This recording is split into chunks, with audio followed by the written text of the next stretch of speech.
স্মরণকালের ভয়াবহ বন্যায় প্লাবিত ফেনী, নোয়াখালী, লক্ষ্মীপুর সহ দেশের ১১টি জেলা। এমন পরিস্থিতিতে ত্রাণ হিসেবে চাহিদা বেড়েছে চাল, ডালসহ খাদ্যপণ্যের।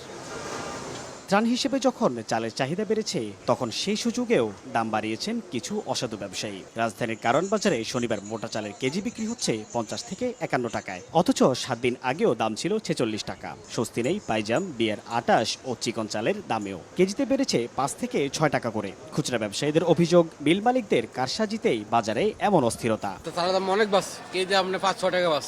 আড়তদার যারা চাল করে মজুত রাখে, তাদের আরো কমানো উচিত। এদিকে সপ্তাহের ব্যবধানে আবারও কেজিতে ১০ টাকা বেড়ে ১৭০ টাকায় বিক্রি হচ্ছে ব্রয়লার মুরগি, আর ১৫০ টাকা ডজনে ডিম কিনতে হচ্ছে ক্রেতাদের। গতকালকের তুলনায় আজকে মুরগির দাম ১০ টাকা করে কেজিতে বাড়ছে এবং ব্রয়লার মুরগি আজকে বেচতেছি ১৭০ টাকা কেজি। পাকিস্তানি সোনালিটা বিক্রি করতেছি ২৪০ টাকা কেজি। লাল ডিম ১৫০ টাকা ডজন বিক্রি করতেছি, সাদাটাও একই দাম বেচতেছি।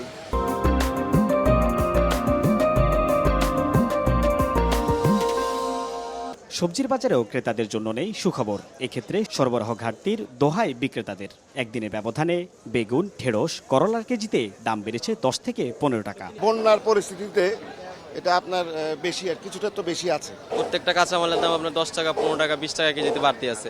প্রতিদিনকার চাহিদায় চাল, সবজির পর ক্রেতার নজর থাকে আলু পেঁয়াজে। কারণ বাজারে বিক্রেতাদের দাবি, এই দুই পণ্যের দাম কেজিতে কমেছে ৫ থেকে ১০ টাকা।